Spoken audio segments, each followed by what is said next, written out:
में video number 22 start करा रहे हैं, जिसमें हम आपको सम उत्पाद वक्र के बारे में डिस्कस करने वाले हैं और ये पार्ट 1 है।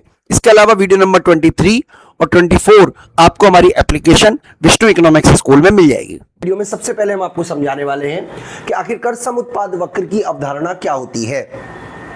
तो देखिए, मैं आपको सबसे पहले समझा देता हूं, यहां पे मैं समझा देता हूं। सबसे पहले हम बात कर रहे हैं सम उत्पाद वक्र की।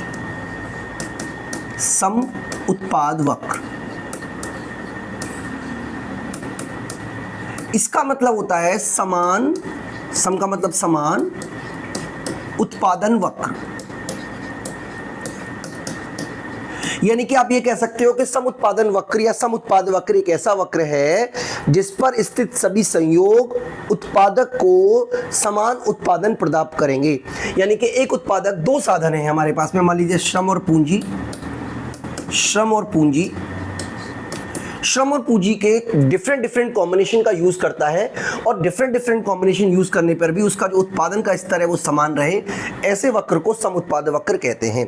दोस्तों, सम उत्पाद वक्र को मैं आपको डिटेल में समझाऊं उससे पहले सम उत्पाद वक्र की मान्यताएं समझ लीजिए, फिर हम टेबल और डायग्राम के थ्रू समझा देंगे, फिर हम इसको डेफिनेशन कराएंगे तो आपको समझ में आ जाएगी। तो देखिए, आपने इससे पहले इंडिफरेंस कर पढ़ा होगा, जिसको कि हम अनादिमान वक्र या तटस्थता वक्र कहते हैं। तटस्थता वक्र उपभोक्ता संतुलन को दिखाता है, उसी तरीके से सम उत्पाद वक्र उत्पादक संतुलन को दिखाता है। समुत्पाद वक्र जो है उसमें दो साधन यूज किए जाते हैं और तटस्थता वक्र या अनादिमान वक्र में दो वस्तु यूज की जाती है। यानी कि इनकी टर्मिनोलॉजी काफी कुछ सेम जैसी है। तो सबसे पहले मैं आपको कुछ मान्यता है उसके बारे में बता देता हूं। सबसे पहली मान्यता है कि हमने माना है कि उत्पादन के दो ही साधन है, श्रम और पूंजी। तो हम क्या करेंगे, उत्पादन के दो ही साधन लेंगे और जो कि है श्रम और पूंजी। इसके अलावा श्रम, पूंजी और वस्तु विभाजनीय है, यानी कि इनको छोटे छोटे हिस्सों में बांटा जा सकता है। श्रम की एक इकाई या पूंजी की इकाई को आप यूज कर सकते हो। ऐसा नहीं है कि आपको 4 की 4 यूनिट ही चाहिए, कम यूनिट भी होंगी तो भी आपका काम चल सकता है। बेसिकली हम ये मान के चल रहे हैं।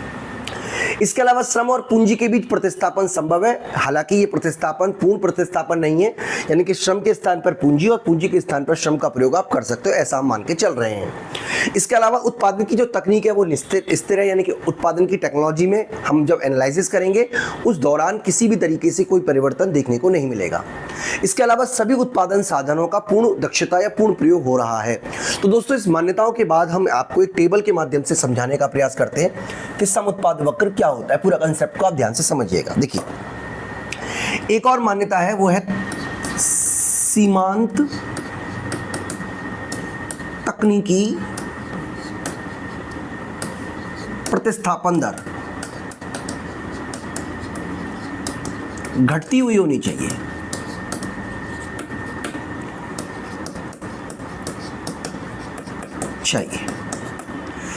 इसका मतलब ये हुआ कि जो marginal rate of technical substitution है वो फॉल होना चाहिए। तो अब इसको मैं आपको समझा देता हूं क्यों फॉल होना चाहिए, कैसे होना चाहिए, और उसके बाद हम आपको डेफिनेशन पे वापस आ जाएंगे। देखिए, ध्यान से समझिएगा बच्चों, बहुत कंसेप्ट को ध्यान से समझना है। यहां पर हम बात कर रहे हैं सम उत्पाद वक्र की, सम उत्पादन वक्र की। इसके अंदर हम दो चीजों का कॉम्बिनेशन लेके चलेंगे। एक तो हमारा है श्रम, जिसको कि हम एल बोल देते हैं, लेबर, और दूसरा है पूंजी, जिसको कि हम कैपिटल बोल देते हैं, के से डिनोट कर देते हैं। यहां पर हम बात करें उत्पादन की। तो मान लीजिए हम क्या कर रहे हैं, ये संयोग है, हम ये मान के चल रहे हैं कि हमारे पास दो साधन तो कम से कम होना ही चाहिए, यानी किसी भी स्थिति में साधन जीरो नहीं हो सकता। तो ये संयोग मान के चल रहा है कि एक लेबर और 10 पूंजी टोटल उत्पादन कर रही हैं 100 का, यानी कि पूंजी और लेबर दोनों का डिफरेंट कॉम्बिनेशन में यूज होगा, यानी कि 1 लेबर और 10 कैपिटल से आपका जो टोटल प्रोडक्शन हो रहा है वो 100 का हो रहा है, हम ये मान के चल रहे हैं। अब जैसे ही हम दूसरा श्रम यूज करते हैं, दूसरा श्रम लगाते हैं, यानी कि दूसरा श्रम लगाने से हमारी जो श्रम की कुशलता है, marginal productivity of labour fall करेगी, क्योंकि जो भाई एक श्रम सबसे अधिक कुशल है,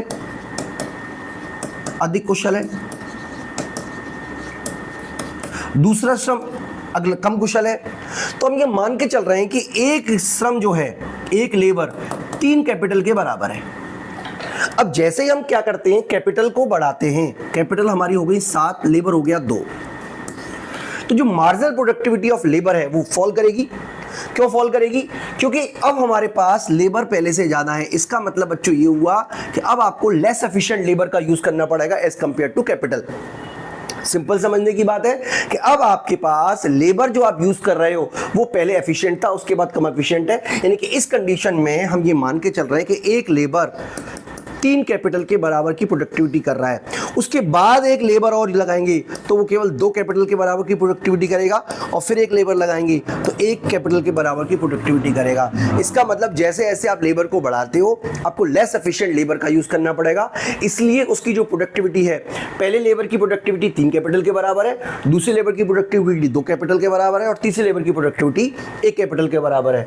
इसका मतलब ये हुआ कि इस केस में आपने 3 का सैक्रिफाइस किया, यहां पर आपने 2 का सैक्रिफाइस किया लेबर में, कैपिटल में, और 100 का प्रोडक्शन हुआ। डी के केस में आपके पास 4 और 4 100 का प्रोडक्शन हुआ। यानी कि जैसे जैसे आप श्रम की मात्रा को बढ़ा रहे हो आपकी जो लेबर की प्रोडक्टिविटी है वो घटती चली जा रही है। लेबर की प्रोडक्टिविटी घटती चली जा रही है, इसका मतलब ये हुआ कि अब लेबर जो है वो कम प्रोडक्शन करेगा। इसीलिए जो लेबर की प्रोडक्टिविटी है यहाँ पर 3 कैपिटल के बराबर है, यहाँ पर 2 कैपिटल के बराबर है, यहाँ पर 1 कैपिटल के बराबर है। इसका मतलब ये हुआ कि जो इस वाली कंडीशन में आपको केवल 1 कैपिटल छोड़नी पड़ेगी, इस वाली कंडीशन में आपको 2 कैपिटल छोड़नी पड़ेगी, इस वाली कंडीशन में 3 कैपिटल छोड़नी पड़ेगी। बेसिकली इसका मतलब ये, क्योंकि इसका बेसिकली मतलब ये है कि जो मार्जिनल प्रोडक्टिविटी ऑफ लेबर है वो लगातार घटती चली जा रही है। अगर हम बात करें marginal rate of technical substitution का, तो इसका मतलब होता है loss of capital upon gain of labour. तो पहले वाले केस में ये 3 आएगा, दूसरे वाले केस में क्योंकि 3 डिवाइडेड बाय 1 करेंगे तो 3 आएगा, दूसरे केस में जो चेंज हुआ है इसमें और इसमें जो चेंज हुआ है वो 2 आएगा, और तीसरे वाले केस में इसके अंदर जो चेंज हुआ है डिवाइडेड बाय इसके अंदर जो चेंज हुआ है वो 1 आएगा। इसका मतलब दोस्तों ये हुआ कि marginal rate of technical substitution, जैसे आप इंडिफरेंस कर्व में एमआरएस यूज करते हो, यहां पर बात करोगे MRTS, marginal rate of technical substitution, तो वो लगातार फॉल करता चला जाएगा। अगर मैं डायग्राम के थ्रू इसको समझाने का प्रयास करूं, देखिए डायग्राम के थ्रू समझने का प्रयास करें, तो मैं आपको ये समझाने का प्रयास कर रहा हूं कि हमारे पास श्रम की और पूंजी की डिफरेंट कॉम्बिनेशन है।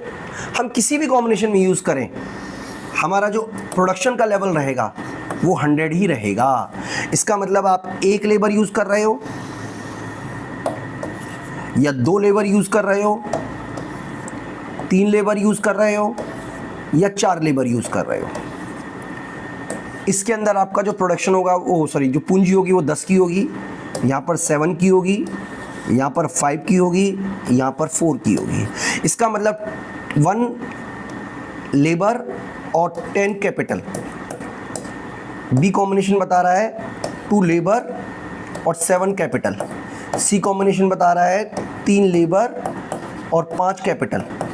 4 बता रहा है 4 लेबर और 4 कैपिटल। यानी कि आप किसी भी कॉम्बिनेशन में यूज करो आपका जो प्रोडक्शन का लेवल है वो सेम रहेगा। तो डेफिनेशन पे आ जाते हैं। तो डेफिनेशन क्या है दोस्तों कि सम उत्पाद वक्र वह वक्र है जो 2 साधनों के, कितने साधनों के? 2 साधनों के विभिन्न संयोगों को दर्शाता है। संयोग मतलब कॉम्बिनेशन, यानी कि डिफरेंट कॉम्बिनेशन। जैसे यहाँ पे 1 लेबर और 10 कैपिटल है, या 2 लेबर और 7 कैपिटल है, या 3 लेबर और 5 कैपिटल है, या 4 लेबर और 4 कैपिटल है। यानी कि सम उत्पाद वक्र वह वक्र है जो 2 वस्तुओं के अलग अलग संयोगों को दर्शाएगा, डिफरेंट कॉम्बिनेशन को दर्शाएगा, जो उत्पादक को समान उत्पादन प्रदान करेंगे। यानी कि जितने भी कॉम्बिनेशन हमारे समुत्पाद वक्र पर होंगे, जितने भी कॉम्बिनेशन समुत्पाद वक्र पर होंगे, कल उत्पादक को वो समान उत्पादन प्रदान करेंगे। यानी कि कोई भी उत्पादक पॉइंट न तो उत्पादक को अधिक उत्पादन देगा ना कम उत्पादन देगा। जितने भी कॉम्बिनेशन हैं वो सबके सब समान उत्पादन देंगे।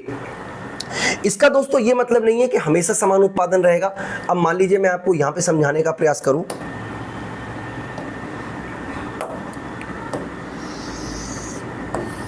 मान लीजिए आपका लेबर बढ़ जाता है और कैपिटल बढ़ जाता है, तो डेफिनेटली ये ऊपर चला जाएगा।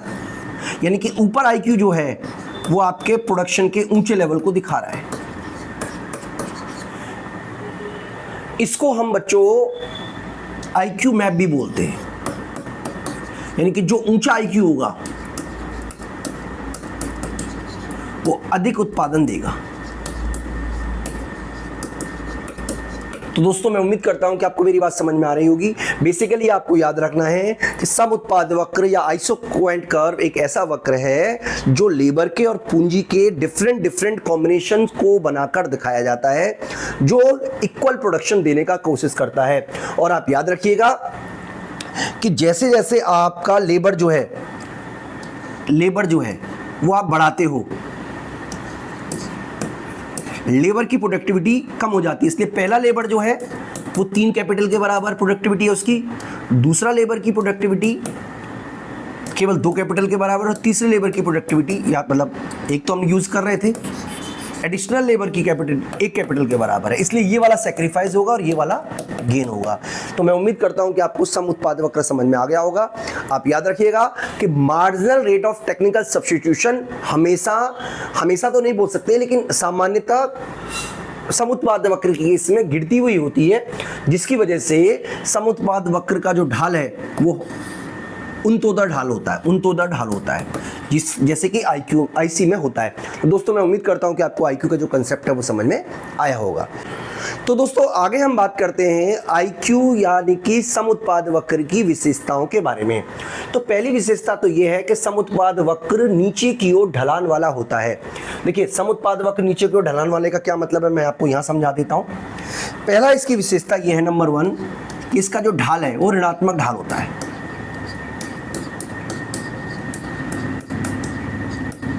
ढाल ऋणात्मक का मतलब है कि अगर आप श्रम की मात्रा में वृद्धि करते हो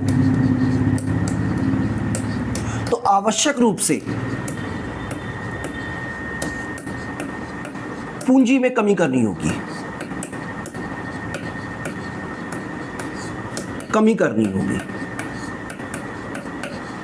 ताकि समान उत्पादन स्तर बना रहे।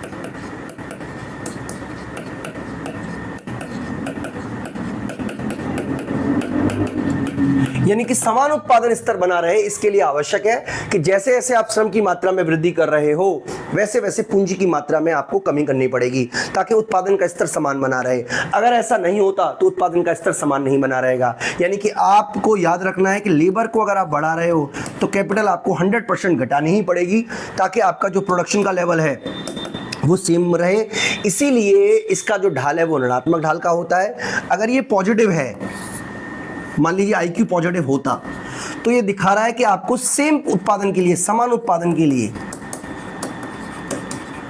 अधिक श्रम और अधिक पूंजी चाहिए, जो कि संभव नहीं है।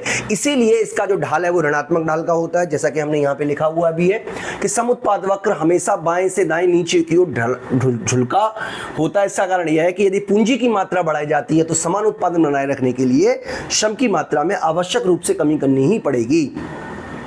और इसके विपरीत स्थिति में अगर आप श्रम की मात्रा को बढ़ाते हो तो आपको पूंजी की मात्रा घटानी ही पड़ेगी। इसके अलावा समुत्पाद वक्र मूल बिंदु की ओर उन्नत होता है, इस तरीके का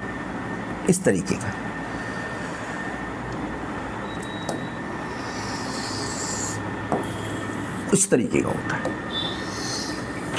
दोस्तों इसकी वजह है diminishing marginal rate of technical substitution, यानी कि जैसे जैसे आप लेबर को बढ़ाते हो डेल्टा के अपॉन डेल्टा एल, इसका मतलब ये हुआ कि जैसे जैसे आप श्रम की मात्रा में समान वृद्धि करने पर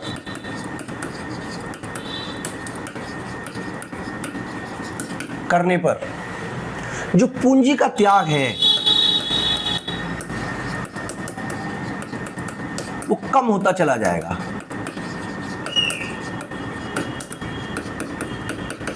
क्योंकि जो लेस एफिशिएंट पूंजी है वो आपको माइनस हो जाएगी और जो मोर एफिशिएंट पूंजी है वो यूज होगी। लेस एफिशिएंट लेबर यूज होगा और मोर एफिशिएंट पूंजी यूज होगी जैसे जैसे आप लेबर को बढ़ाते हो। भाई मान लीजिए आपने श्रम को 1 2 3 4 किया, तो जो श्रम है वो सबसे कुशल 1 है। इसी तरीके से पूंजी आपने क्या की 6। तो ये सबसे कम कुशल पूंजी है। तो जैसे जैसे आप इसको बढ़ा रहे हो वैसे वैसे आप इसको घटा रहे हो, यानी कम कुशल पूंजी को सैक्रिफाइस कर रहे हो और अधिक कुशल पूंजी का यूज कर रहे हो। इसीलिए उत्पादन का स्तर समान बना रहेगा। यानी कि marginal rate of technical substitution की वजह से आप जैसे जैसे श्रम को बढ़ा रहे हो, 1 श्रम, 2 श्रम, 3 और 4, आपका जो सैक्रिफाइस है वो लगातार आप देख सकते कम हो रहा है, जिसकी वजह से इसका जो ढाल होता है वो इस तरीके का होता है। हालांकि मैं आपको बता देता हूं कि हर परिस्थिति में marginal rate of technical substitution diminishing हो, ये जरूरी नहीं है। अगर marginal rate of technical substitution increase हो रही है तो पीपीसी की तरह जो आपका समुत्पाद वक्र है वो भी कॉनकेव होगा, और अगर कांस्टेंट रहती है तो वो स्ट्रेट लाइन यानी कि बिल्कुल सीधी रेखा में होगा ऋणात्मक ढाल का। लेकिन ये दोनों स्थितियां रेयर हैं, जिसके बारे में हम इसी वीडियो में आगे कंटिन्यू करेंगे। तो फिलहाल आप 2 विशेषताओं को ढंग से समझ लीजिए। पहली विशेषता तो ये है कि समुत्पाद वक्र हमेशा ढाल ऋणात्मक होता है, जिसकी वजह यह है कि अगर आप x वस्तु की मात्रा को बढ़ाते हो तो आपको y वस्तु की मात्रा कम करनी पड़ेगी। दूसरी विशेषता आप याद रखोगे कि समुत्पाद वक्र मूल बिंदु की ओर उत्तरोत्तर होता है, यानी कि इसकी वजह है घटती सीमांत तकनीकी प्रतिस्थापन दर। ये 2 वजह आप इसमें याद रखिएगा। इसके अलावा समुत्पाद वक्र कभी भी एक दूसरे को नहीं काटते। जैसे मान लीजिए हम 2 समुत्पाद वक्र ले रहे हैं, 2 समुत्पाद वक्र ले रहे हैं, और उसी तरीके से जैसे हमने आईक्यू में बताया था, ये आपका प्रोडक्शन का लेवल 100 है और ये प्रोडक्शन का लेवल आपका मान लीजिए 200 है या जो भी है। चलिए इसको मान लेते हैं Q1। प्रोडक्शन का लेवल नहीं दिखा रहे आपको, बल्कि मान लेते हैं कि ये हमारा, ठीक है। तो जैसे मान लीजिए ये हमारा है श्रम, ये पूंजी। अब आप क्या कर सकते हो इस कॉम्बिनेशन पर,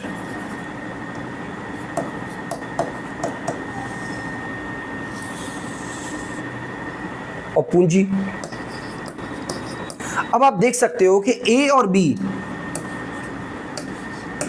इक्वल प्रोडक्शन प्रदान करेंगे, लेकिन आप देख सकते हो कि इस केस में अगर हम सेम पूंजी रखें तो इस वाले कॉम्बिनेशन पर आपको ज्यादा लेबर यूज करके आप ज्यादा प्रोडक्शन कर रहे हो। यानी कि आप बेसिकली कहने का दोस्तों मतलब ये हुआ कि अगर ये 2 कॉम्बिनेशन है, इसका मतलब है कि ए दोनों का प्रोडक्शन लेवल सेम होना चाहिए, लेकिन यहां पर आईक्यू आपको ऊपर नजर आ रहा है जो कि ज्यादा प्रोडक्शन दे रहा है। कहने का मतलब ये हुआ कि 2 आईक्यू कभी भी एक दूसरे को नहीं काट सकते। जैसा कि यहां पे लिखा हुआ भी है कि कोई भी 2 समुत्पाद वक्र आपस में काटना संभव नहीं है। यदि IQ1 और IQ2 एक दूसरे को ए बिंदु पर काटते हैं तो ए और बी IQ2 पर स्थित है और ए तथा सी IQ2 पर स्थित है, इसलिए दोनों समान उत्पादन प्रदान करेंगे। लेकिन ये संभव नहीं है, क्योंकि चित्र से स्पष्ट है कि जो सी है वो आपको 200 का प्रोडक्शन दे रहा है और जो बी है वो आपको 100 का प्रोडक्शन दे रहा है। तो दोस्तों मैं आपको एक बार दोबारा समझा देता हूं, अगर आपके मन में कोई क्वेरी है या कोई डाउट रहता है तो। देखिए बेसिकली मैं ये कहना चाह रहा हूं आपसे कि ए और बी 100 प्रोडक्शन दिखा रहे हैं, जबकि ए और सी 200 प्रोडक्शन दिखा रहे हैं।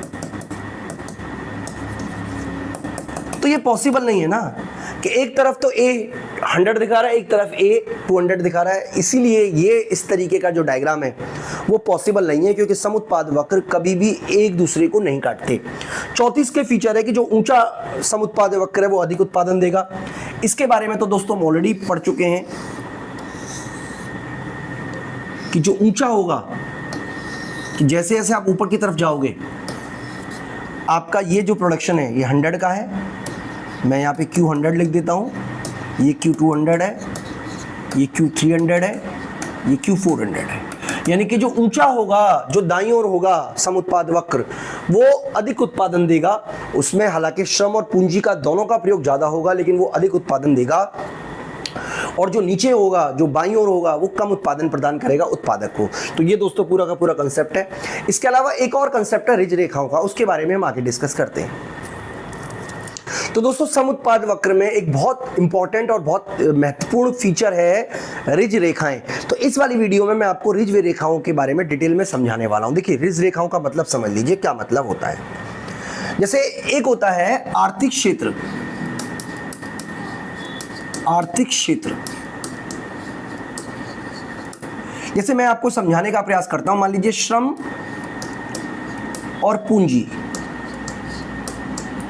अगर 100 प्रोडक्शन कर रही हैं, मान लीजिए हम एक सिंपल एग्जांपल ले लेते हैं। मान लीजिए हमने 5 लेबर और 10 पूंजी का प्रयोग किया और इससे हमारा जो उत्पादन है वो 100 हो रहा है। अगर मान लीजिए आप श्रम को बढ़ाते हो तो आपको पूंजी की मात्रा कम करनी पड़ेगी। मान लीजिए आपने क्या किया, 8 कर दिया, इससे आपका जो प्रोडक्शन है वो सेम रहा। तो इसका मतलब ये हुआ कि इस स्थिति में ये आर्थिक क्षेत्र है, इकोनॉमिक रीजन है, यानी कि आप यहां पे काम कर सकते हो। लेकिन मान लीजिए अगर आपको श्रम बढ़ाना पड़ जाए या श्रम सेम रहे लेकिन पूंजी बढ़ानी पड़ जाए, या मान लीजिए आपको 6 और 10 का यूज करना पड़ रहा है, यानी कि एक तरीके से अनार्थिक क्षेत्र और अनार्थिक क्षेत्र है। क्यों अनार्थिक क्षेत्र है बच्चों, ये आप समझ लो पहले। नॉन इकोनॉमिकल रीजन क्यों है? क्योंकि इस स्थिति में आप देख सकते हो कि जो लेबर है उसको आपने सेम रखा है लेकिन आपको ज्यादा पूंजी बढ़ानी पड़ रही है। इसका मतलब जब आप 6 लेबर और 8 कैपिटल का यूज करके 100 का प्रोडक्शन कर सकते हो, तो आप कभी भी 6 लेबर और 10 कैपिटल का यूज करके 100 का प्रोडक्शन नहीं करोगे। यानी कि ये एक तरीके से आपके लिए जो रीजन है वो अनइकोनॉमिकल है। तो ये कंसेप्ट हमारे को याद रखना है। अब मैं आपको एक डायग्राम के थ्रू समझाने का प्रयास करता हूं। ये मैं मिटा देता हूं, यहां पे समझा देता हूं। देखिए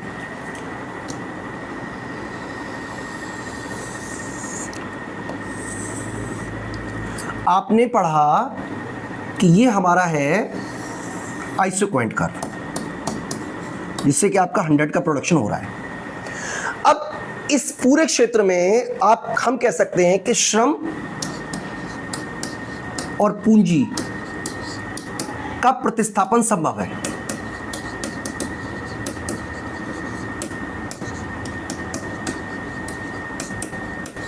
यानी कि श्रम की जगह पर हम पूंजी का प्रयोग कर सकते हैं, लेकिन एक लिमिट तक, एक सीमा तक।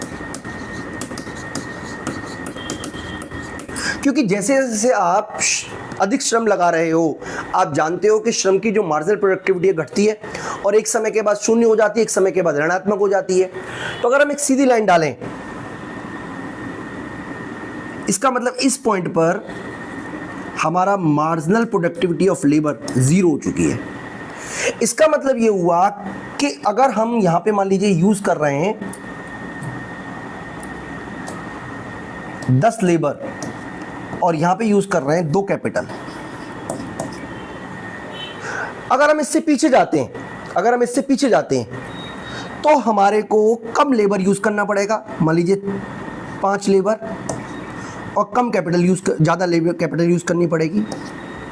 लेकिन इसके आगे जाते हैं, मतलब इसके बियॉन्ड जाते हैं, इस पॉइंट के बियॉन्ड जाते हैं, चलिए ये तो मैं रख लेता हूं, मतलब इस तरफ जाते हैं। तो इसका मतलब ये हुआ, थोड़ा सा ये ऊपर की तरफ उठ जाएगा। ये मैं इसको दोबारा से बना देता हूं। हाँ, इसका मतलब ये हुआ कि अब आपको इस केस में ज्यादा लेबर यूज करना पड़ रहा है और ज्यादा कैपिटल यूज करना पड़ रहा है। इसका मतलब ये हुआ कि इस वाले केस में आपका जो मार्जिनल प्रोडक्टिविटी ऑफ लेबर है वो 0 हो चुकी है। और मैं उम्मीद कर रहा हूं कि आपको मेरी बात समझ में आ रही होगी। यानी कि इस केस में मार्जिनल प्रोडक्टिविटी 0 हो चुकी है पूरी तरीके से। इसी तरीके से दोस्तों अगर हम लेबर उसका बनाए कैपिटल का, थोड़ा सा ऐसे, तो इस केस में marginal productivity of capital will be 0।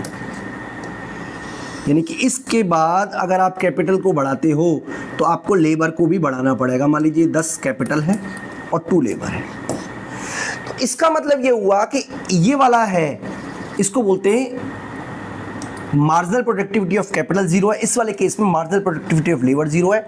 इसका बच्चों मतलब ये हुआ कि अगर आप इस लाइन से श्रम बढ़ाते हो तो आपसे श्रम की प्रोडक्टिविटी कम होगी, श्रम की मार्जिनल प्रोडक्टिविटी कम होगी। इसको कंपनसेट करने के लिए आपको ज्यादा कैपिटल यूज करनी पड़ेगी, इसीलिए ताकि आपका प्रोडक्शन लेवल सेम रहे। यानी कि ये वाला जो क्षेत्र है ये तो कहलाएगा आर्थिक क्षेत्र, ये कहलाएगा आर्थिक क्षेत्र।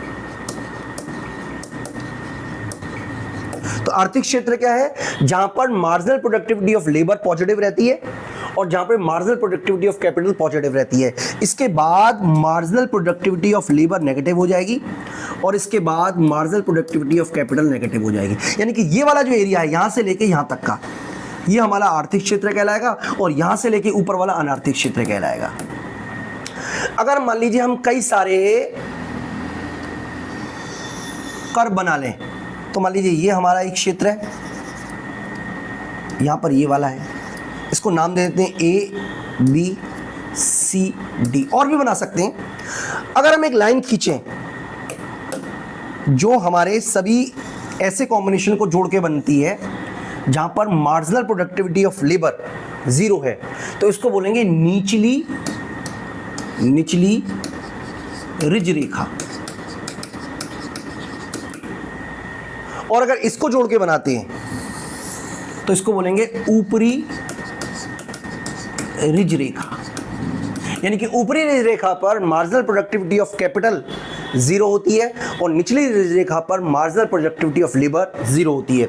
इसी बात को दोस्तों हमने यहाँ पे लिखा हुआ है, मैं एक बार आपको पढ़ के बता देता हूँ कि सम उत्पाद वक्र का हर भाग आर्थिक रूप से उपयोगी नहीं होता। यानी कि सारे के सारे पॉइंट, सारे के सारे भाग आर्थिक रूप से उपयोगी नहीं होते। रिज रेखाएं ऐसा बिंदुओं को जोड़कर बनाई जाती हैं जहां पर किसी एक साधन, श्रम की या पूंजी, दोनों में से किसी एक की श्रम उत्पादकता 0 होती है। ये रेखाएं दर्शाती हैं कि उत्पादन के लिए कौन सा क्षेत्र ज्यादा प्रभावशाली माना जाएगा। तो दो रिज रेखाएं होती हैं, ऊपरी रिज रेखा, ऊपरी रिज रेखा पर मार्जिनल प्रोडक्टिविटी ऑफ कैपिटल 0 होती है, निचली रेखा पर मार्जिनल प्रोडक्टिविटी ऑफ लेबर 0 होती है। और इसके बीच का जो क्षेत्र होता है वो होता है हमारा आर्थिक क्षेत्र, इसके बाहर का जो क्षेत्र होता है वो अनार्थिक क्षेत्र होता है। दोस्तों अगर आपके मन में कोई डाउट है तो मैं आपको एक बार डायग्राम फिर से समझा देता हूं जिससे कि कोई डाउट आपके मन में रहे ना। देखिए, मैं बस बेसिकली ये कहना चाह रहा हूं कि ये हमारा श्रम है, ये पूंजी है, ये हमारा IQ है जो कि 100 प्रोडक्शन को दिखा रहा है। अब हम एक सीधी लाइन खींचें तो एक पॉइंट हमें मिल जाएगा ऐसे करके, और यहां से हमें एक पॉइंट मिल जाएगा ऐसे करके। यानी कि इस केस में मार्जिनल प्रोडक्टिविटी ऑफ लेबर 0 हो चुकी है और इस वाले केस में मार्जिनल प्रोडक्टिविटी ऑफ कैपिटल 0 हो चुकी है। इसी तरीके से हम एक और लाइन बनाएं,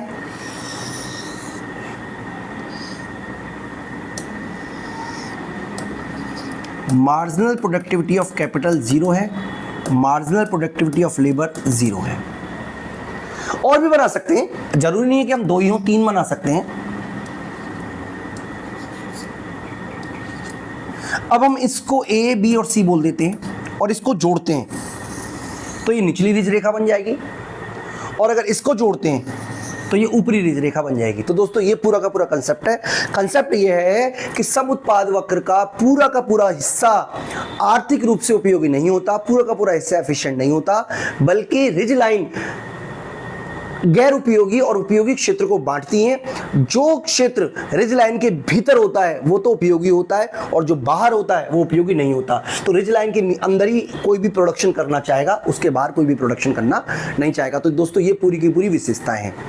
तो दोस्तों अब तक हमने समझा कि सामान्यतः सम उत्पाद वक्र का जो ढाल होता है वो होता है ऊर्ध्वाधर, लेकिन कुछ विशेष परिस्थितियों में सम उत्पाद वक्र का जो ढाल है वो सीधी रेखा में भी हो सकता है और एल शेप का भी हो सकता है। तो इस वाली वीडियो में हम उन्हीं स्थितियों की चर्चा करेंगे जहां पर एक एल शेप का होता है और सीधी रेखा में होता है। तो सबसे पहला केस हम मान के चल रहे हैं पूर्ण प्रतिस्थापन साधन। देखिए, अब तक हमने पढ़ा था कि पूंजी और श्रम को पूंजी और श्रम का प्रतिस्थापन संभव है, संभव है। लेकिन जैसे जैसे आप श्रम को बढ़ाते हो तो आपको श्रम वृद्धि कर रहे हो तो कम कुशल श्रमिक मिलेगा,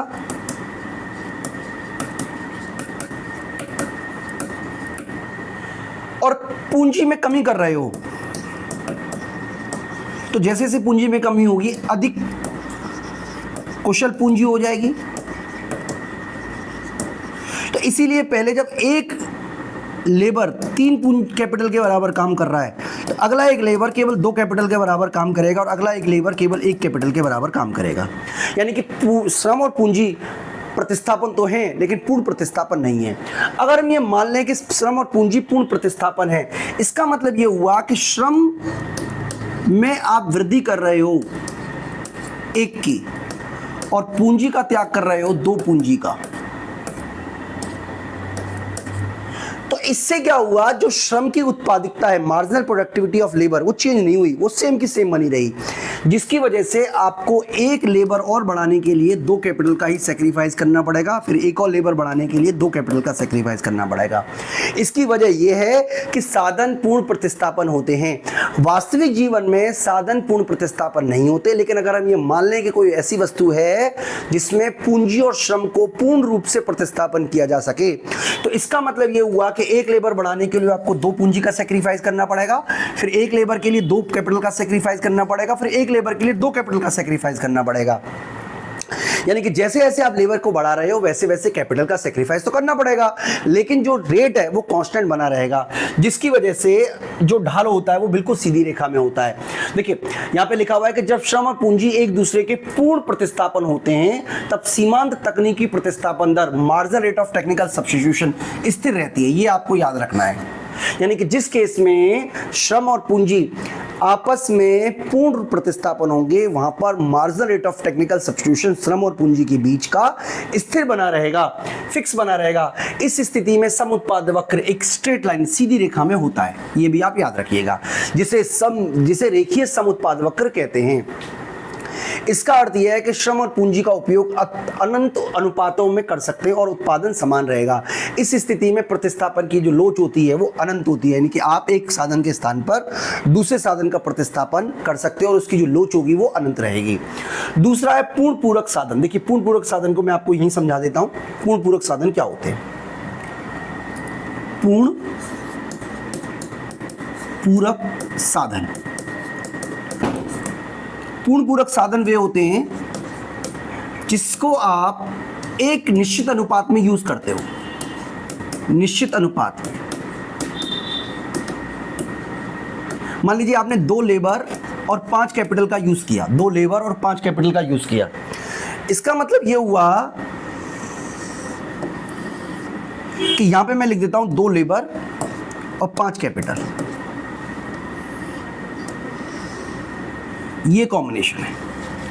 इस केस के बाद इधर अगर आप जाओगे यानी कि ज्यादा लेबर करते हो तो इस केस में मार्जिनल प्रोडक्टिविटी ऑफ लेबर 0 है, यानी कि ज्यादा लेबर बढ़ाने से कोई फायदा नहीं होगा। मतलब आप 2 लेबर और 5 कैपिटल का यूज करके 100 का प्रोडक्शन कर सकते हो। अगर आप 3 लेबर यूज करते हो और 5 कैपिटल यूज करते हो तो भी आप 100 का करोगे। 4 लेबर और 5 कैपिटल यूज करते हो तो भी आप 100 का करोगे।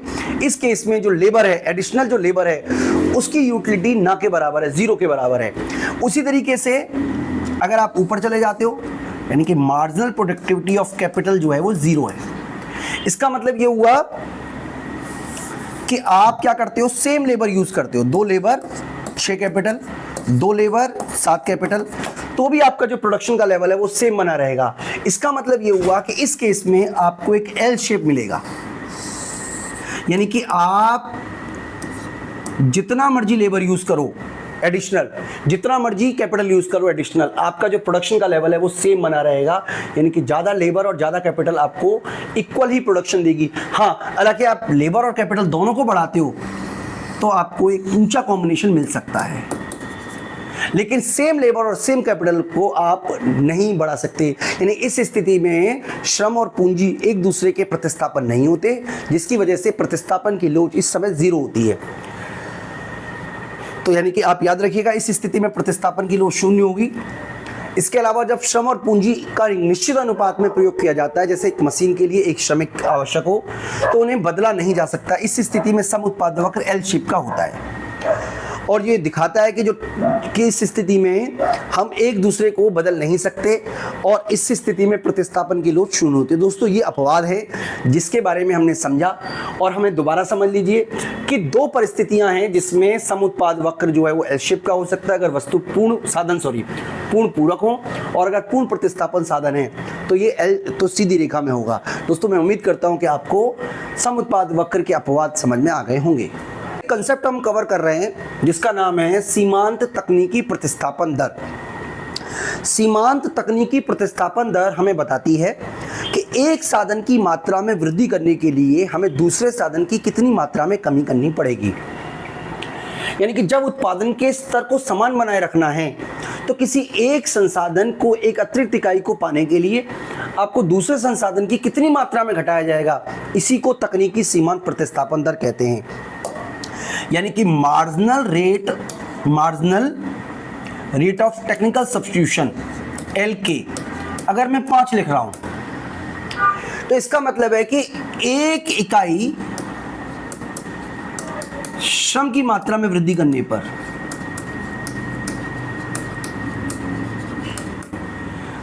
5 इकाई पूंजी घटानी होगी।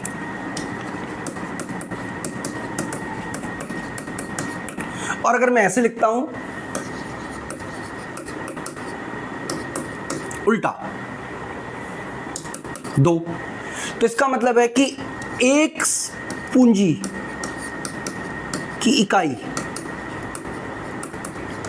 में वृद्धि के लिए 2 इकाई श्रम त्यागनी होंगी। यानी कि MRTS LK का मतलब है कि लेबर को बढ़ाने के लिए कैपिटल कितना सेक्रीफाइस करना पड़ रहा है, और MRTS LK का मतलब KL का मतलब है कैपिटल को बढ़ाने के लिए लेबर का कितना सेक्रीफाइस करना पड़ रहा है। जैसे कि देखिए यहां पे हमने लेबर को बढ़ा रहे हैं तो कैपिटल हमारी 10 है, 7 है, 5 है, 4 है। तो marginal rate of technical substitution का फॉर्मूला हुआ delta loss upon delta gain. यानी कि आपने उत्पादन का स्तर समान रखना है। समान उत्पादन पाने के लिए यहां पर आपने 3 का सेक्रीफाइस किया, यहां पर 2 का सेक्रीफाइस किया, यहां पर 1 का सेक्रीफाइस किया। और सामान्यतः सम उत्पाद वक्र के केस में जो सीमांत तकनीकी प्रतिस्थापन दर है वो घटती हुई होती है।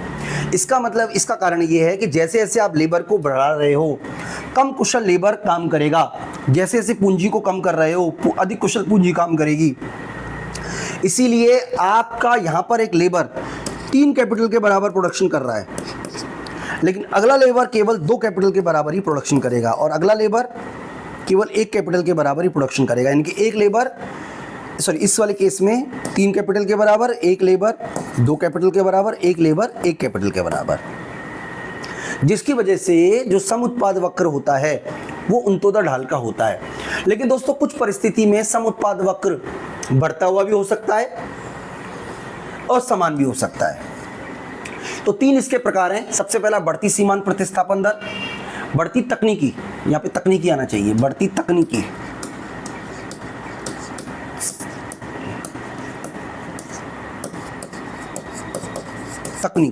तकनीकी आना चाहिए। यानी कि बढ़ती तकनीकी सीमांत प्रतिस्थापन दर का मतलब है कि जैसे जैसे श्रम की मात्रा को बढ़ाया जाता है पूंजी की मात्रा अपेक्षाकृत अधिक घटानी पड़ती है। यानी कि जैसे जैसे आप श्रम बढ़ा रहे हो वैसे वैसे आपको पूंजी की अधिक मात्रा का त्याग करना पड़ेगा, जिसकी वजह से जो सम उत्पाद वक्र है वो इस तरीके का हो जाएगा, ऐसा। और ये व्यवहार में नहीं होता। समान सीमांत प्रतिस्थापन दर का मतलब है कि जैसे जैसे आप श्रम की मात्रा बढ़ा रहे हो वैसे वैसे आपको पूंजी की समान इकाइयों का त्याग करना पड़ रहा है, और ऐसा केवल तभी संभव है जब वस्तु पूर्ण प्रतिस्थापन हो, इस तरीके का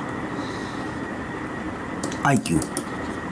और सामान्य दशा की बात करें तो सामान्य दशा में जो तकनीकी सीमांत प्रतिस्थापन दर है वो घटती होती है, और इसकी कारण है उत्पादन का ह्रासमान नियम। उत्पादन का ह्रासमान नियम क्या बताता है कि जैसे जैसे आप श्रम की मात्रा को बढ़ाओगे आपकी जो श्रम की उत्पादकता है वो घटती चली जाएगी।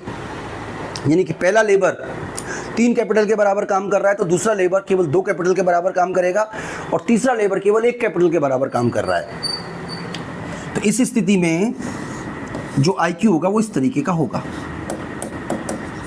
यानी कि हमने समझा कि सीमांत तकनीकी प्रतिस्थापन दर का मतलब है कि X वस्तु की मात्रा, X साधन की मात्रा बढ़ाने के लिए Y साधन कितना सेक्रीफाइस करना पड़ेगा।